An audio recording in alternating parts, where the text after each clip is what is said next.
Vous voulez créer une catégorie de personnes. Il faut commencer à célébrer cette catégorie de personnes. Vous voulez des gens intelligents, commencez à célébrer des gens intelligents ouvertement. C'est-à-dire commencer à applaudir, à reconnaître des gens intelligents. On ne peut pas rester dans le calme pendant que les gens font des exploits, des prouesses. Vous ne dites rien.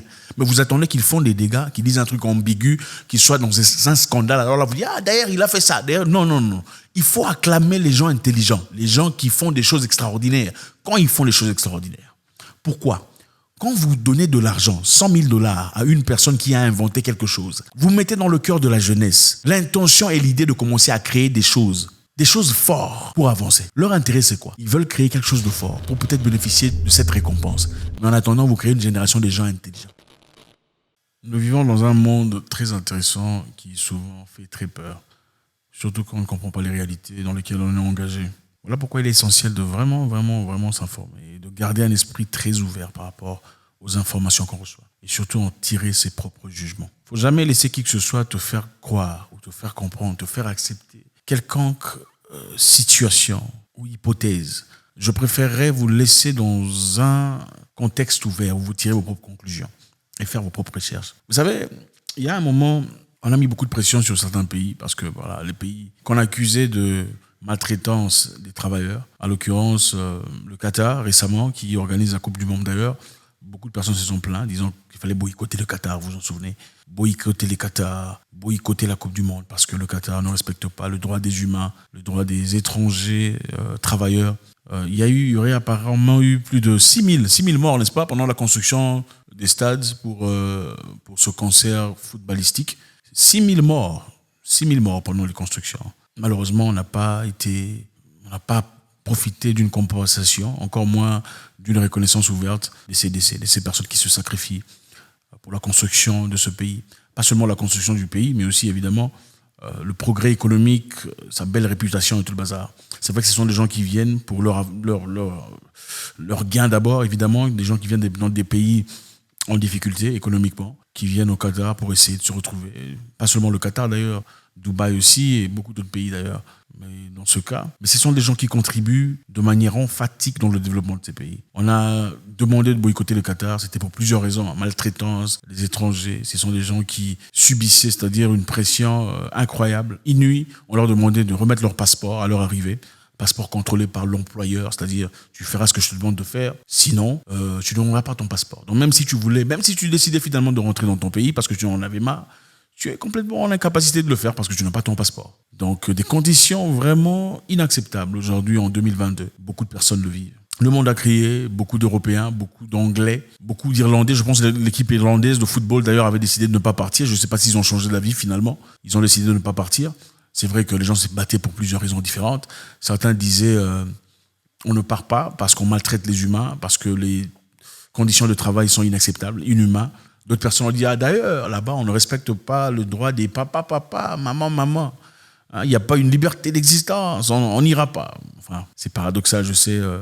Certains se battent pour l'argent, sur les conditions, sur les visas, les passeports. D'autres se battent pour le droit des papa, entre parenthèses. Chacun se bat pour son droit. C'est un peu ça. On a mis en exergue ces pays devant tout le monde. On voulait montrer combien l'opprobre devrait essentiellement se poser sur ces personnes qui maltraitent les humains. Mais curieusement, il faut savoir, l'Europe n'est pas meilleure. Okay? L'Europe n'est pas meilleure. Très souvent, j'ai remarqué avec le temps et avec beaucoup d'expérience que la plupart des gens qui accusent certaines histoires ont aussi des accusations qui devraient être sur leur tête. Et très souvent choquant. Vous savez, récemment, la Grande-Bretagne a fait beaucoup de recrutements. D'ailleurs, depuis un temps, on fait beaucoup de recrutements des médecins. Oui, on va chercher des médecins à l'extérieur pour venir travailler. Pourquoi on le fait ? C'est parce que généralement, en Angleterre, quand on embauche des médecins, il faut payer, n'est-ce pas ? Ce sont des Anglais, ce sont des Britanniques qui méritent les droits les plus élémentaires, en tout cas les droits les plus appropriés pour leur travail. Il faut payer, il faut finaliser, il faut des incentives, il faut beaucoup de choses, vous voyez. Il faut des assurances, ça coûte de l'argent. Alors, pour essayer de minimiser un tout petit peu ce coût, on a commencé à aller faire des recrutements ailleurs, dans des pays étrangers. Généralement, comme on dit, 80% des recrutements de médecins en Angleterre est venu d'Afrique.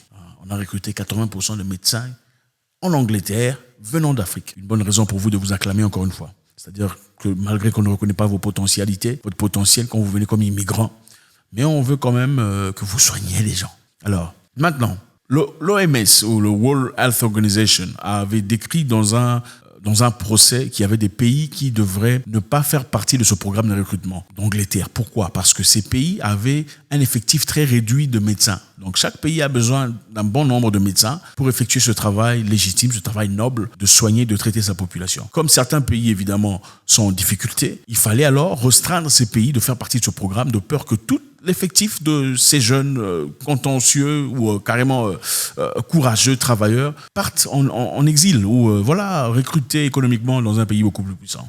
Malgré cela, l'Angleterre ou la Grande-Bretagne s'est omise d'ouvertement faire ces recrutements. Les recrutements continuent. Ce sont des recrutements underhanded recruitment, à travers des middlemen.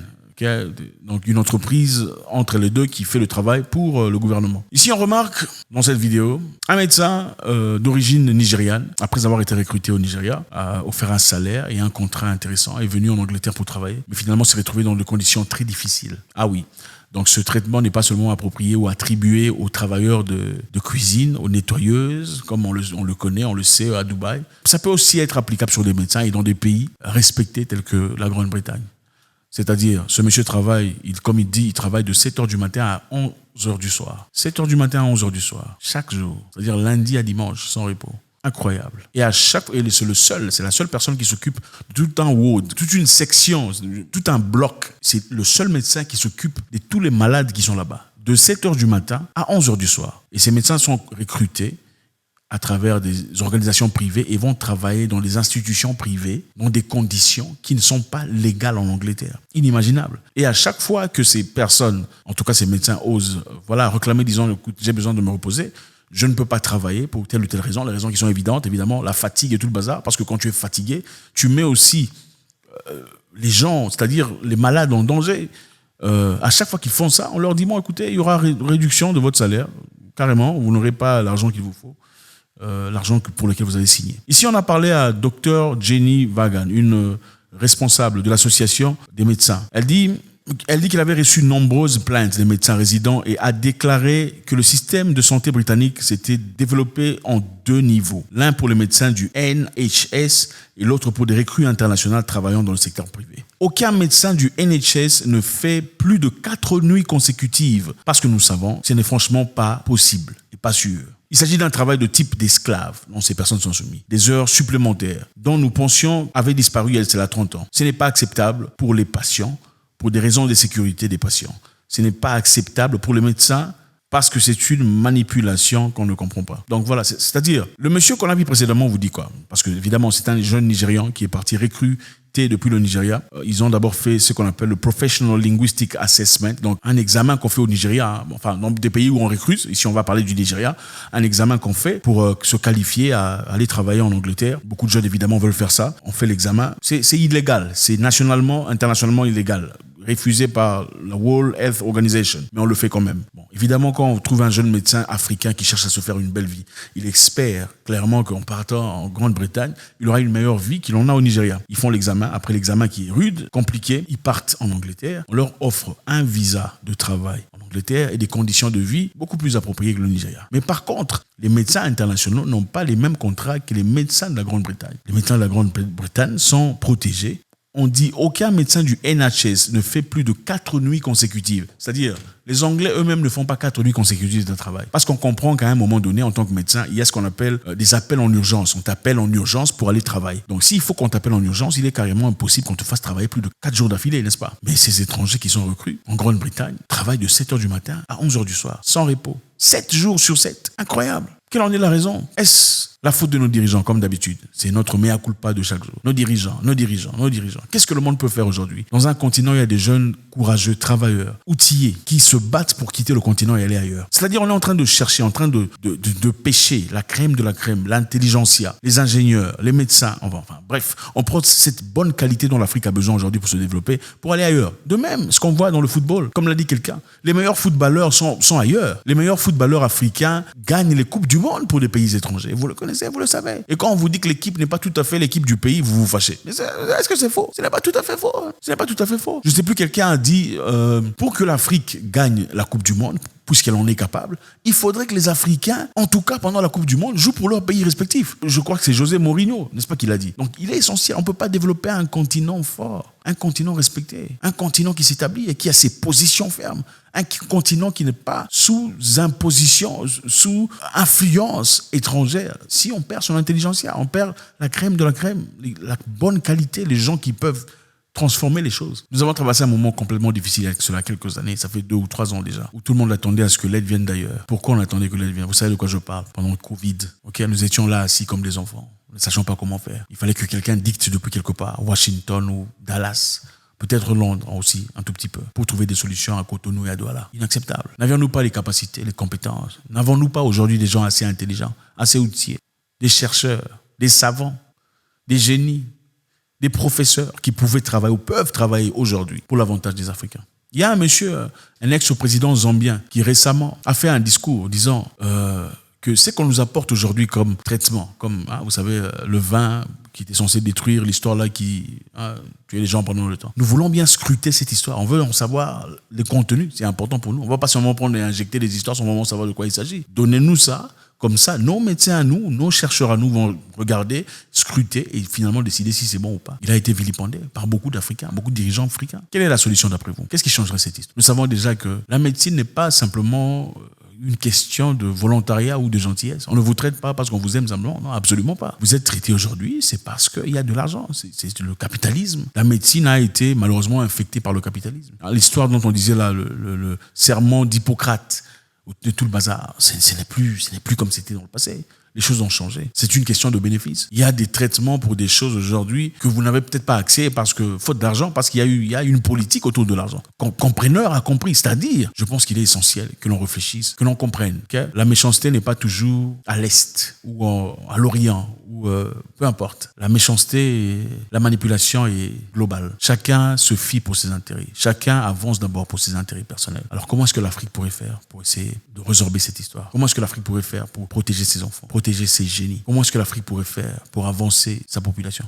À mon avis, je pense qu'il faudrait combattre farouchement cette fuite de cerveau. C'est très important pour notre survie. Si vous n'avez pas les éléments nécessaires pour vous protéger, vous ne ferez rien. Vous savez, aujourd'hui, personne ne s'oppose à la Chine ouvertement, malgré ce qu'ils font de négatif. Ils ont fait beaucoup de choses de condamnables. Mais jamais vous ne verrez un avion partir là-bas, dire « Ok, si vous ne changez pas de gouvernement, on vous bombarde ».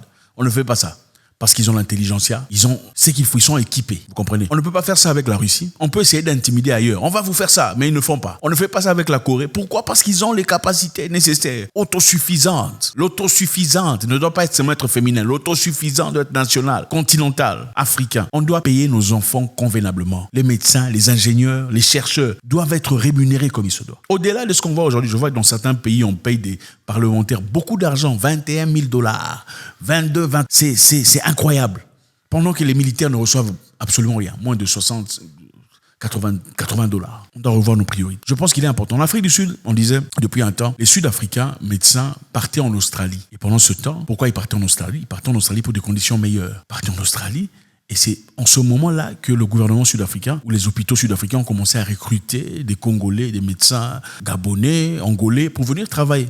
Les Congolais, les Gabonais, les autres quittaient leur pays parce que les conditions étaient médiocres. Ils recevaient peut-être combien? $100 à la fin du mois, 120. Avec quelques histoires ici, après avoir combattu par-ci, par-là, 100, 150, 160. Mais ils viennent en Afrique du Sud, là-bas, ils sont, en tout cas, traités un peu, comment dirais-je, beaucoup mieux qu'ils sont traités carrément dans leur pays respectifs, dans un salaire, enfin, beaucoup plus élevé. Ils y trouvent leur paradis. Pendant ce temps, les Sud-Africains quittent pour aller en Australie. Alors, pourquoi ne pas, je me dis, donner de l'ampleur, donner de la considération, payer convenablement les gens qui étudient, payer convenablement les gens qui font de recherche, au lieu de payer des musiciens. Je n'ai rien contre les musiciens.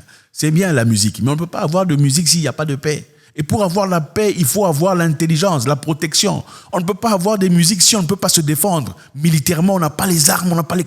Ce n'est pas possible. Pour avoir la comédie, le cinéma, la musique, il faut d'abord avoir l'intelligence et l'intégrité nationale. On ne peut pas seulement payer les joueurs, les footballeurs pour nous divertir et rire. Le pays n'est pas seulement consisté à ça. Il faut des choses beaucoup plus...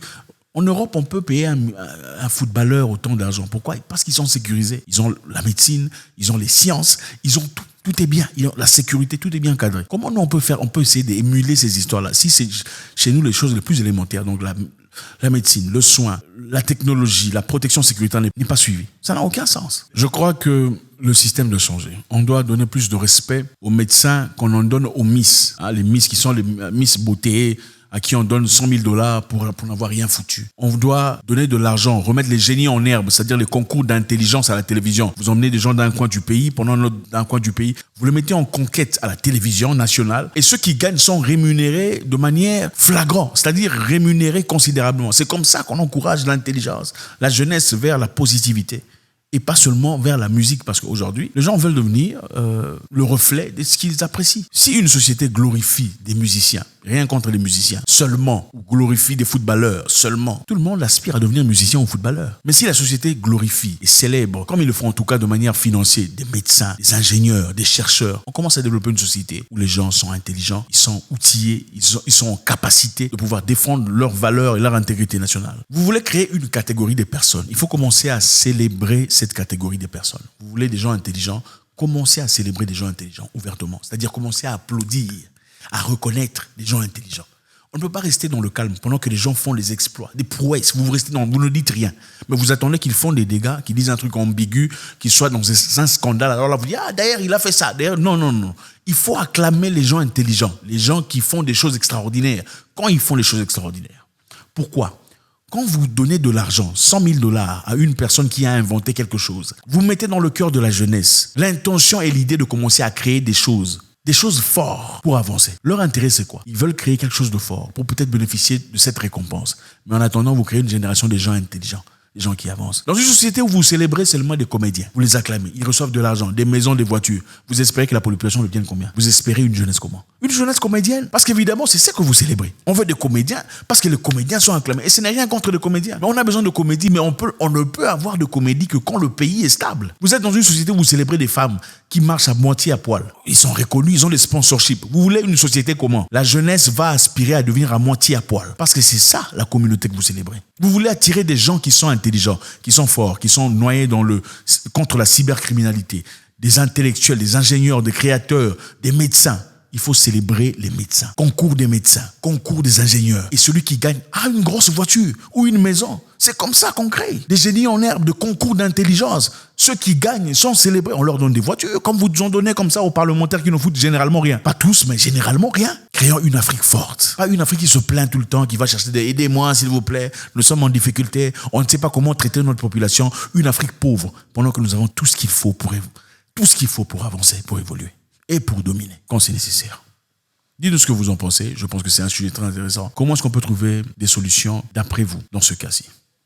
Au revoir.